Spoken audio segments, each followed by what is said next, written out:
So I don't agree with the argument that it needs to be a certain amount of time to justify the dollar amount. The dollar amount is justified whether you enjoyed the experience or not. This is about a game that took graphics too far that it forgot to make a game. Now, the game that we're talking about here today is Senua's Saga That's the take. Hellblade 2, a very hyped game from a developer called Ninja Theory, where instantly, like, you think graphics, and you're like, well, I don't even right there. Like, I don't know if it was like very hyped. I mean, Microsoft almost released it in the same fashion or similar fashion as Hi-Fi Rush. Like, they mentioned Hi-Fi Rush in like one of the like Xbox Directs, right? Was it? And they're like, oh, by the way, this game is out now. So it was like, what? No mention of it whatsoever. And I was kind of thinking about this because I'm actually playing Senua's Sacrifice, right? The first Hellblade. And I looked at it and I was like, when's the second one coming out? And, you know, it was like in a few days. And I hadn't really seen any trailers, hadn't really seen any adverts or anything like that. Now, mind you, I'm not on like Twitch all the time or like gaming sites, but still, I mean, even having a Windows PC, right? And you're moving around and they always want to advertise stuff to you. Like, it, in no way did I see that in the Microsoft store or see that in like Xbox. Like, I didn't see it anywhere. They just dropped it. So maybe the writing was on the wall or something. I have no idea. But yeah, like, yeah, Ninja Theory, they're not just like anybody. Like, Ninja Theory is a great development studio in the gaming industry. They're not new, they go way back. So like, just great titles and hits. So they have the trust of really publishers at this point. And I think that's why they've been able to release this game, because this game, like the first one especially, like, is very niche, and it's not something that the industry is moving towards, right? Like a bunch of live service games, a lot of things that, you know, get into monetization with microtransactions and things like that, and they haven't done that. So, you know, it's interesting to see that they let them cook again for a second one. like you think graphics and you're like, oh, probably the biggest problem is this. So this is the system requirements for Senua's Saga Hellblade 2. A lot of people were concerned about this when it came out. It's like, the game is so demanding that most people can't play the game, at least on PC. But also, when you look at the game, it is really beautiful. It's built in It is pretty Unreal Engine demanding. 5, I'm not gonna lie. To get that kind of quality, it doesn't really surprise me that you would need a pretty like beefy PC to. And by the way, on that, like, this is not my screen. This is the game. It has these black bars on here, and I've seen people say like, "Oh man, it's for the aesthetic, right? So you make it more cinematic and that, you know, that's I think a secondary effect for it, but the primary effect is, man, when you remove those black bars and let this game be at the size that it's supposed to be at, you lose, I mean, like, at least 7 to 12 FPS I've seen on different videos and different people's setups. Like, it's pretty heavy. And I think that was with the DLSS and all that kind of stuff on with the image scaling. However, though, when I tested this out, that is not at all what I found. Like, if I were to go native resolution at 1440p on low with the 4060, it gets about 45 FPS. So it's kind of one of those situations where it's like, oh, you should probably be using some upscaling. Yeah, you can get like into like the 60s of FPS, and I think this is actually quite a good experience. On the top left of the screen, you can see we're on the RTX 3080. This is the recommended high 1440p settings, but at 1440p here, we're pulling like 50, like mid 40s FPS in RTX 3080. But if you want to pull 60 FPS, you're gonna have to be using some upscaling. So DLSS quality on, where you can pull like 60 FPS. That's why it's heavy. 40p on RTX 3080. You can't even get 60 at native. Pretty reasonable, but I think the game does look pretty gorgeous. A 3080. So that's the thing. I don't think these little performance numbers here really are that bad of a problem at all. Actually, I think in terms of like an Unreal Engine 5 game that looks as crazy as this one does, this game runs and looks. The UE5 is, I mean, they've had a long time to sit with this game though. But again, if you mod the INI files, right, and or use the widescreen app, right, so that you can remove the black bars that way as well, that 40, something FPS, it literally drops to like 30 or even lower. Like, it's pretty bad. So I think that was their way of masking that impact. And again, like he said, it's a UE5 title, and they've done a lot with like the volumetrics and the lighting and lumen and all that kind of stuff. So for it to be in the 40s is actually really impressive. Don't get me wrong there, but it's a UE5 game, and that thing is quite heavy. At lower settings in the game, it doesn't look bad at all. Like, I don't think a lot of people will be able to tell. I couldn't tell if I didn't analyze it frame by frame. You can totally lower really the settings. Issue that's going on here. This is more of a plague. That is the art design, that is the graphics of the game are getting in the way of making a good game. The thing is, this isn't anything different than what a lot of games that are coming out have been doing. We see some headlines with Alan Wake 2. Obviously, you guys know Alan Wake 2 is a very graphically insane game. It has path tracing. It was plastered all over in video marketing and stuff because of the technology.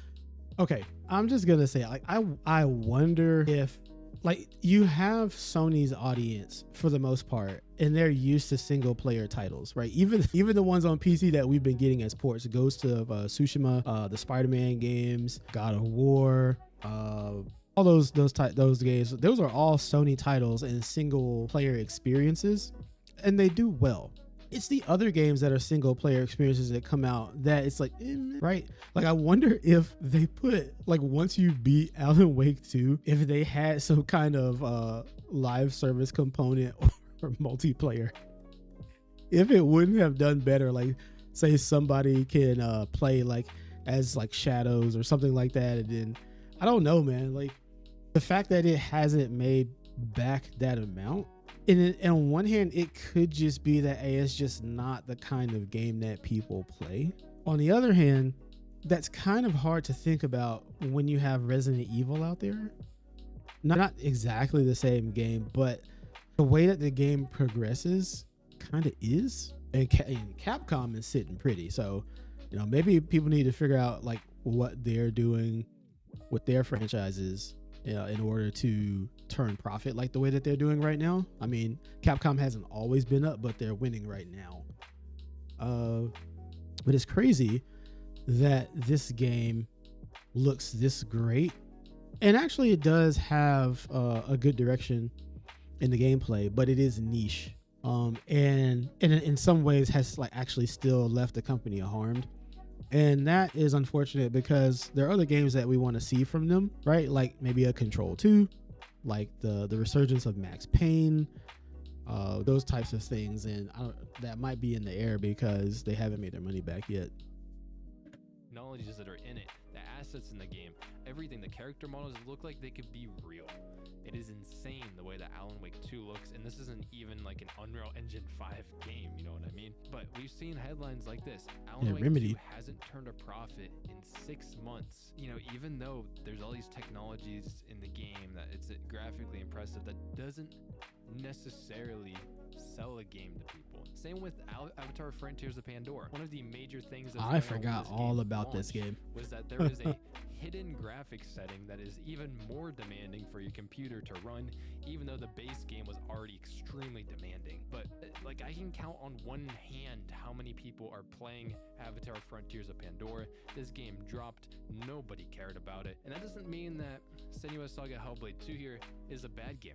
I think it's actually insanely creative. The atmosphere the game builds, the graphics that are on Showcase, and actually the combat in the game is surprisingly fun. They still have that tight shoulder. Very difficult at all. I don't know if what's weird about the game is I don't even know if I'm in danger when I'm fighting people in it. I think it actually has some strong suits. But all right, and this is like the thing that bothered me. Whenever I finish the first one that it'll go into the review for, it's that I get what they're doing with that tight camera angle over the shoulder. And in the first game, it's horrible because you will literally get multiple enemies at the same time. And if you're not listening to like, oh, like watch your back kind of thing and get ready to block, like you will be hit every time because you can't turn. Like they don't have like a quick turn like there is in God of War. And so their solution to it is like this one-on-one fight situation they have in this game where like all these fights are one-on-one and they do these transitions. I guess thematically or stylistically, like that looks good, but to me, that's not like the solution to that problem. Like I actually didn't mind fighting multiple enemies at all.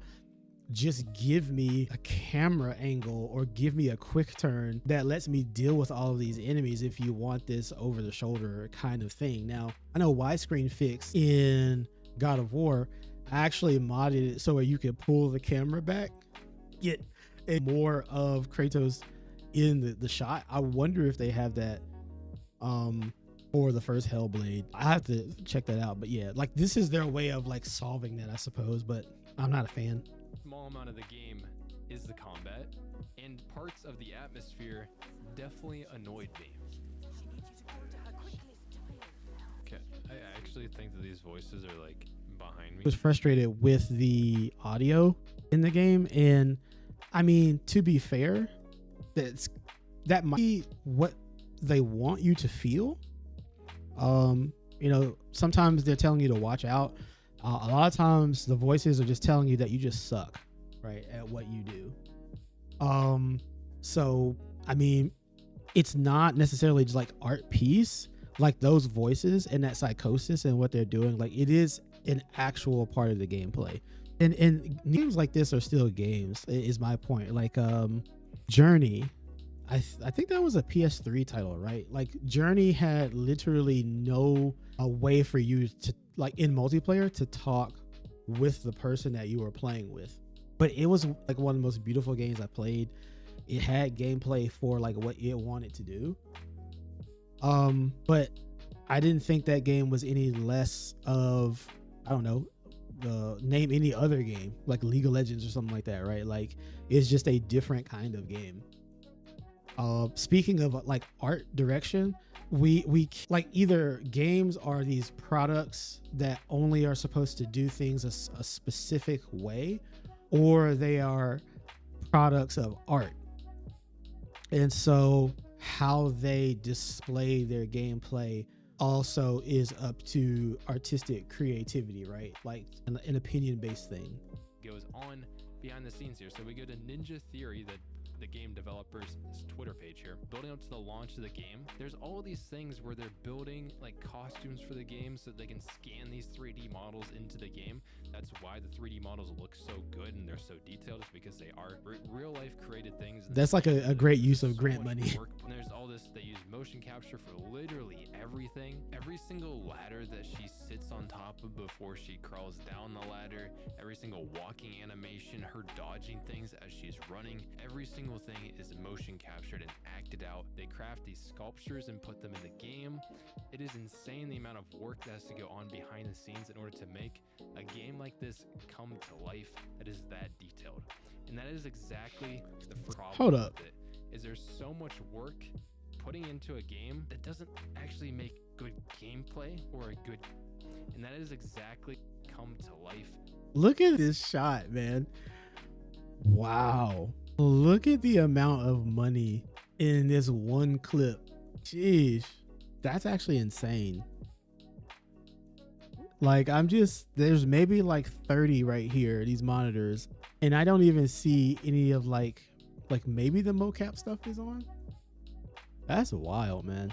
That is that detailed.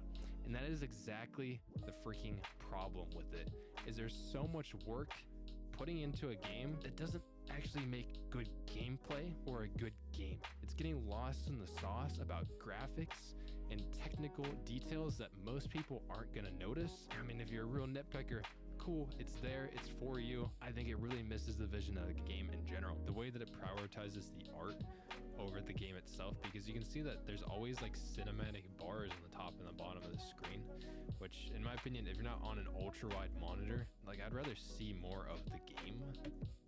Again, that's not why those bars are there, because without them, the rest of what's being rendered actually can crush some of these graphics cards. So it playing well, but it is hurting the game's voice, if you will, because everyone's like, oh, like there's not a lot of gameplay. See, they put these bars up here, you know, they want it to be a movie, but it's not really that. Like maybe I'll put a link in the description when this is up here, or some of the videos that actually shows what happens when like you just give it the full screen like you're used to having up there. It's pretty nice. You definitely have to bring graphics down, I think, if you're gonna run it that way.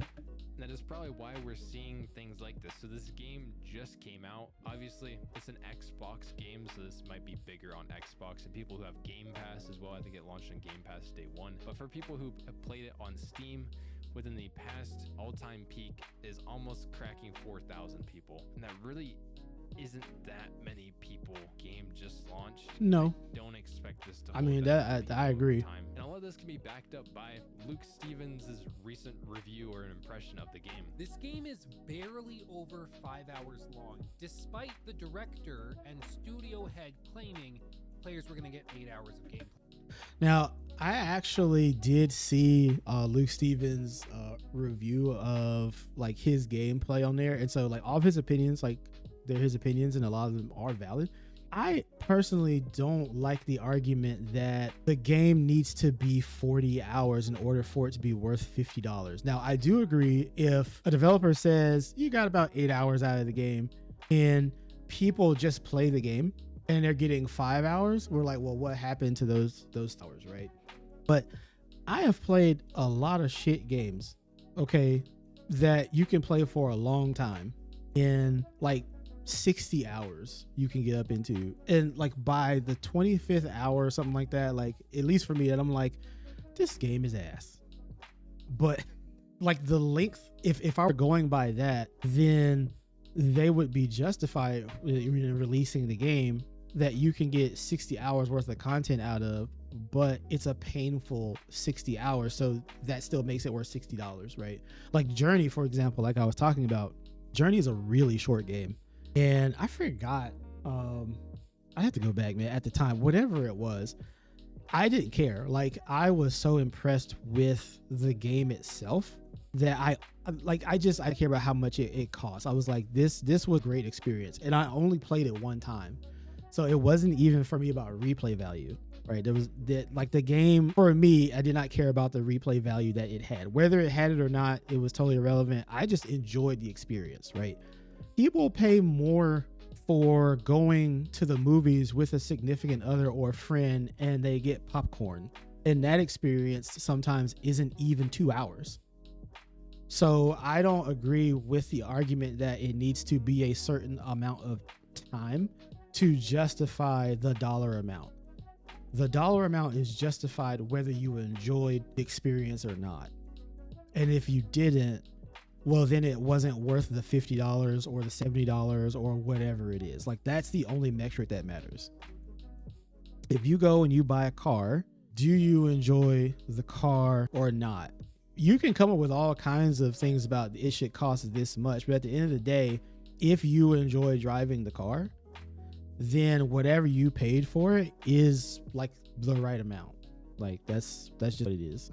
Which was already stretching it for a $50 game. What's weird is this game is only 5 hours long.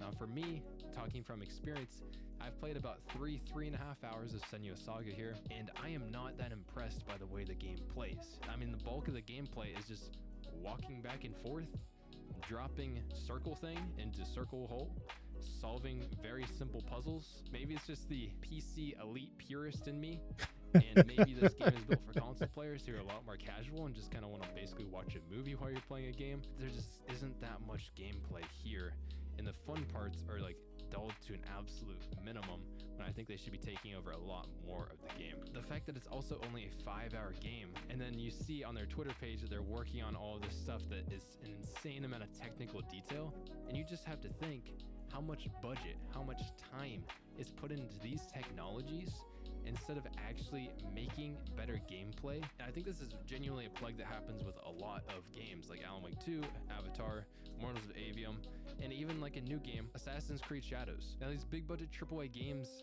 are insane, guys. I think these I mean, but why are we throwing Assassin's Creed Shadows in here? We don't even know what that game looks like.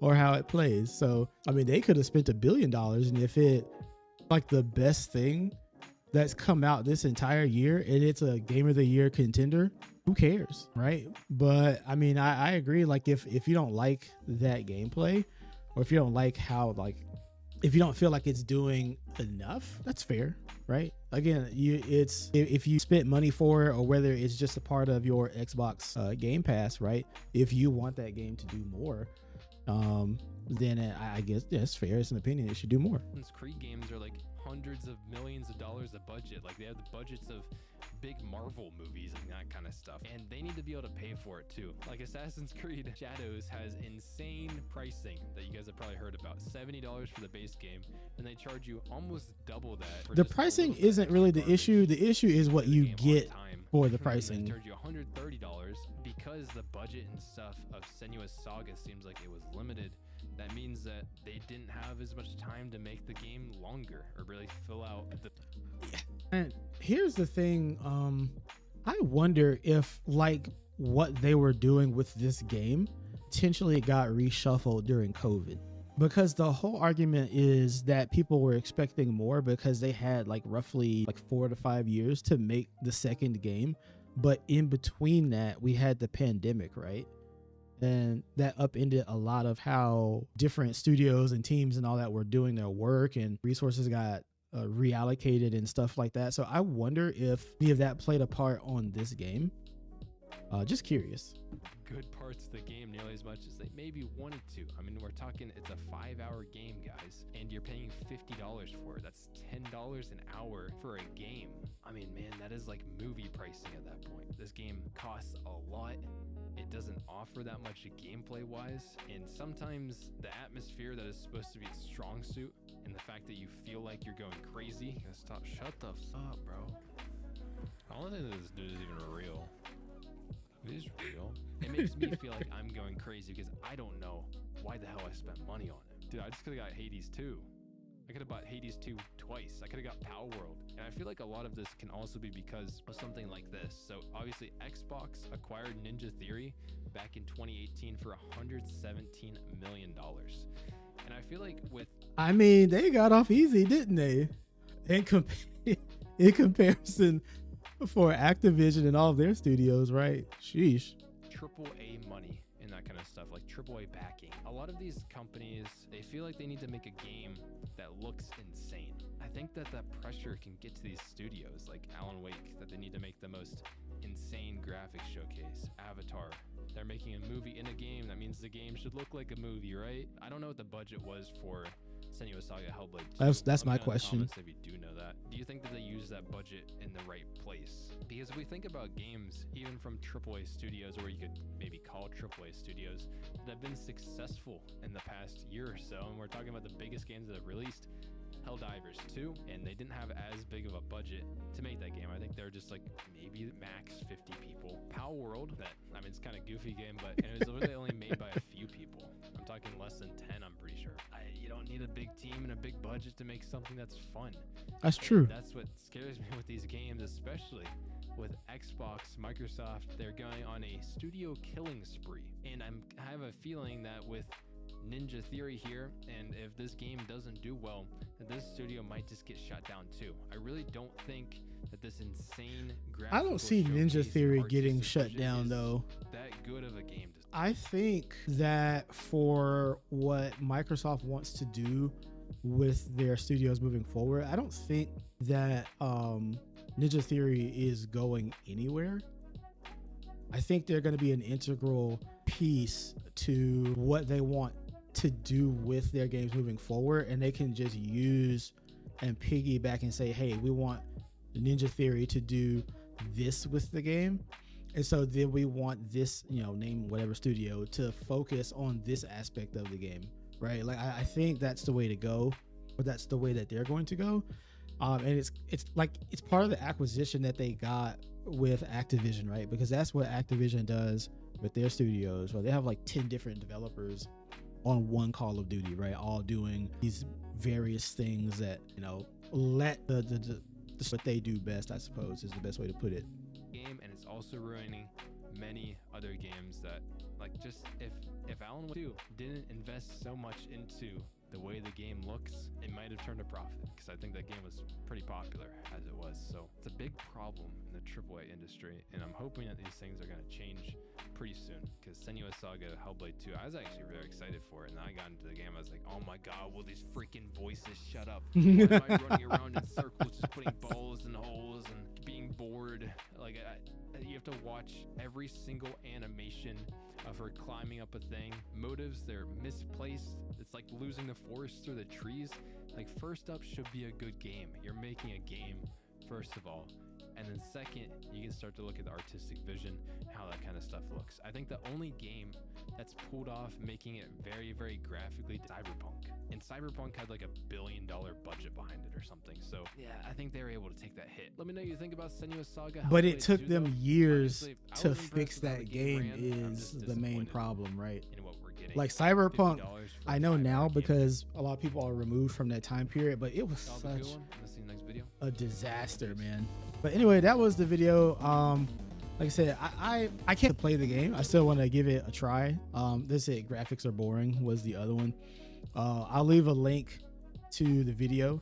And Vex has an awesome channel. It's grown really fast. I love his presentation for just the cards that he tests and the topics with gaming and graphics and all of that. So I am subscribed to him. I would suggest, if you want like a tech channel where you feel like you're talking with one of the homies or whatever, like hit up Vex's channel. But for me, like I don't that all games have to do the same thing. I don't think that like gameplay has to be something where there's like constant, I guess, dopamine hits, like every 15 minutes something, or every like 5 minutes or something like that needs to be happening, and even that may be too long. But I do like games that the gameplay incorporates or highlights more of the things that are more passive, that grants more immersion in the space. And granted, you can get that immersion just from the gameplay itself, but this is the kind of game where that works really well. And who knows, that I may say something similar, or I may just completely flip it later. But I mean, that's what I think about it, man. Like, let me know what you think about Hellblade 2 if you've played it, or even the first one, man. Let me know.